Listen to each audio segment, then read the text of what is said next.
Alright guys, part number 2 to how to approach a new lake. Okay, we already talked about step 1 and step 2. Now just to refresh, just in case you watching this a little between the two.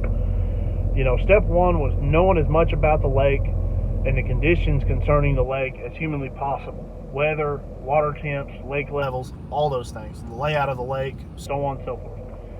Step 2 was doing your homework with your maps, whether it be a paper map or it be on your locators, those kinds of things. So after we've done those two things, you say, okay, are we ready to get on the water? Yes, we're ready to get on the water. So we get to the lake, we launch our boat. Now, what's our next step? My next step is going to be simply going to spot number 1. Okay, if I've said, okay, I'm going to go to whatever creek, and I'm going to start from the mouth and work my way back. Or I decided, well, I probably should start mid-creek and work my way back, whatever the case may be. So the first thing that I like to do is take the first 5 to 10 minutes once I get to a specific spot,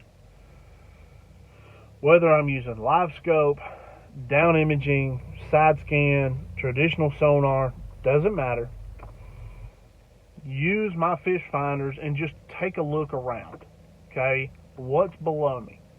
Okay, maps are great and can show you a lot of information, but the one thing it can't show you is, the different brush and structures that come and go in a lake. So I want to look around for some of that brush, or I want to look around for that stump field that was on a map. Lakes change all the time, but not all the time does our electronics change with that as quick. So I want to know those things, and I want to get a good idea of what I'm looking at moving forward throughout the day. So I take that time, excuse me, and I find a brush pile. Okay, check it out. Does it got some fish in it? Does it got bait in it? Does it got both? That's where you will have to do take a little bit of time initially to find an exact spot to fish. Okay? But also taking note of what's going on with the weather, the temperatures, all that stuff, correlating all that together, because that's going to get us to step 4. But before we get to step 4, we got to continue step 3. Like I said, take the first few minutes and look around. Do I see a bunch of fish suspended in open water? Do I find a bunch of fish in a brush pile?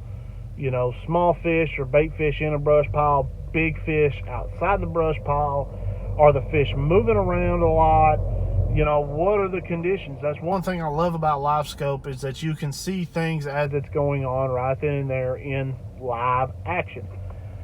So if the fish are on the move, let's say the sun comes up and it's already hot, or it's warm, the lows were high in the, temperature wise was high, and it's going to get really, really warm that day. Those fish, first thing in the morning, may be super, super active, moving around. So it may not be a great thing to just anchor down right on top of a brush pile for 3 or 4 hours. It may be a day where you kind of have to move around a little bit.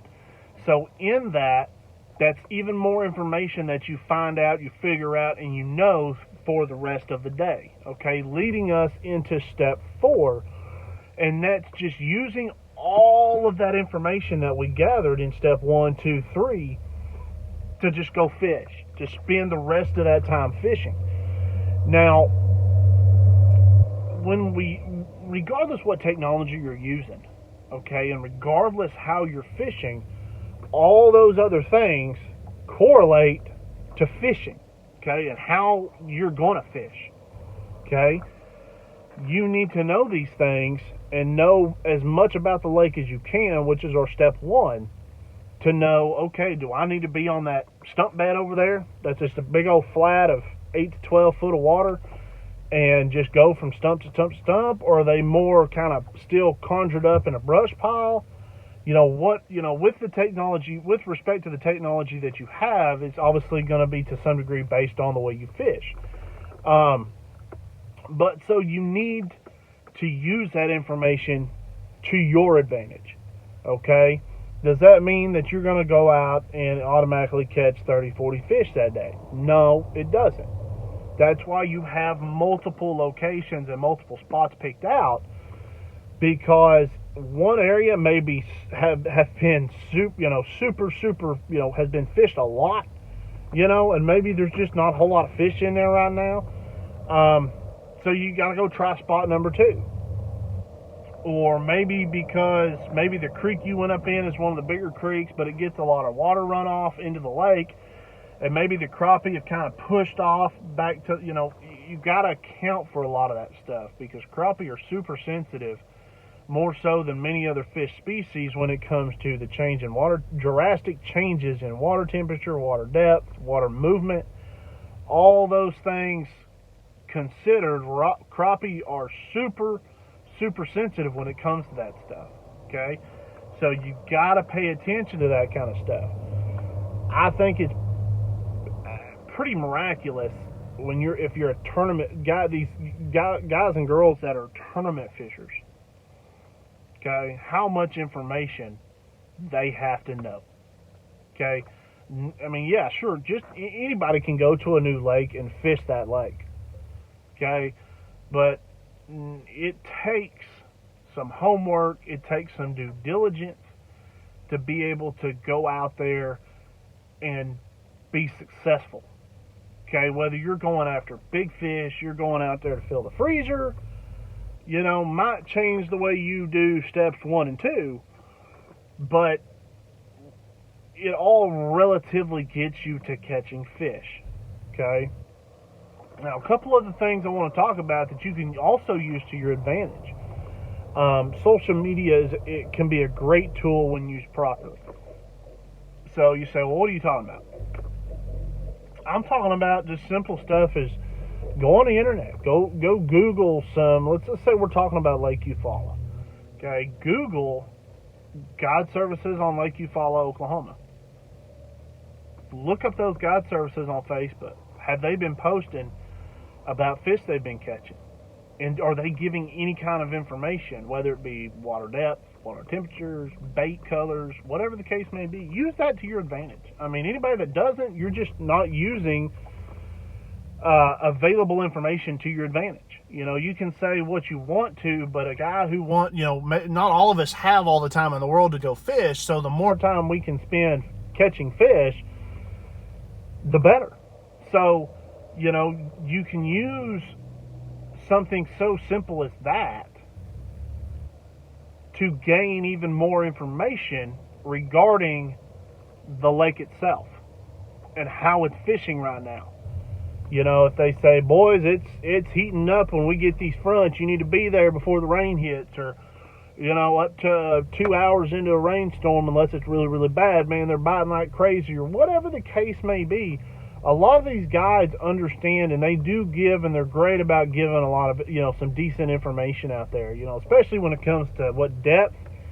I've seen a lot of guides who, they'll put, well, we caught them in 12 to 20 foot of water, but they were suspended 4 to 8 foot.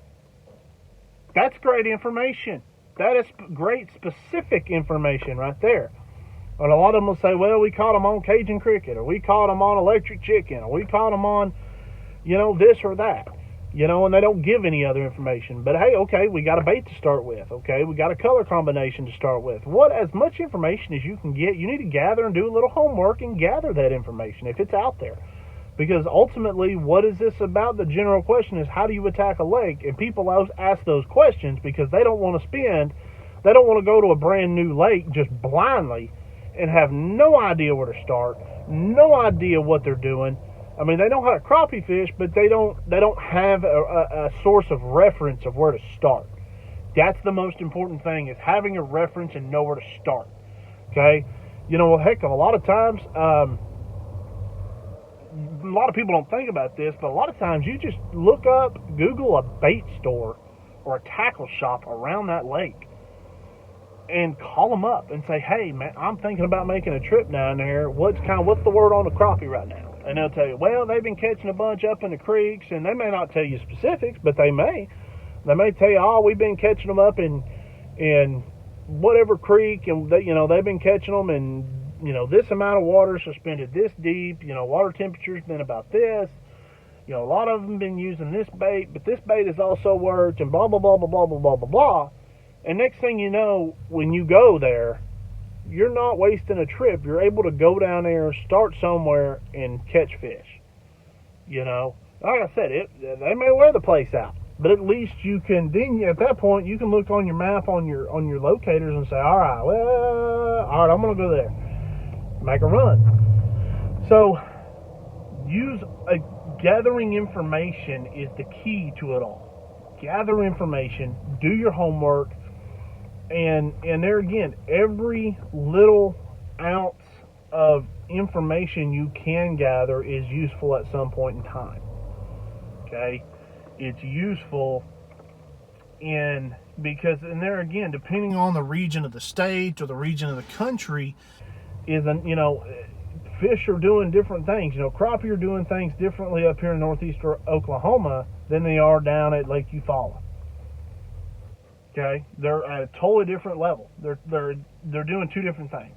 Okay, because obviously the heat starts from the south and works its way north. So, and even if it's just a 100, 200 mile difference, it makes a difference. It makes a big difference. So, we can get rain up here that they don't get down there. So it all makes a difference. So I hope these two videos helped y'all out. Guys, everybody that's watching the videos and supporting us, we appreciate it. Like both the videos, part 1 and this, part 2. Comment below what you thought of the video, if you got any questions. And hit that subscribe button, but also throw this sucker up on Facebook and share the heck out of it. And help us get more subscribers where we can get more questions and we can get more information, because there's only 1 or 2 brains right now behind all this. And so, I can't think of everything, but once we start getting through this virus stuff, we'll start getting some guys on the show. We'll start doing, we're fishing as much as we can right now, but with the virus, and I just moved, so that kind of killed some of my time. But like I said, we're gonna hit the lake this weekend, and we're gonna go out and we're gonna see what we can do. We're gonna try to put together the gear episode for you guys and get that posted up next week. So, guys, y'all have a blessed week. Y'all stay safe, stay healthy. Prayers going out to everybody. We love you guys. Y'all take care, and God bless.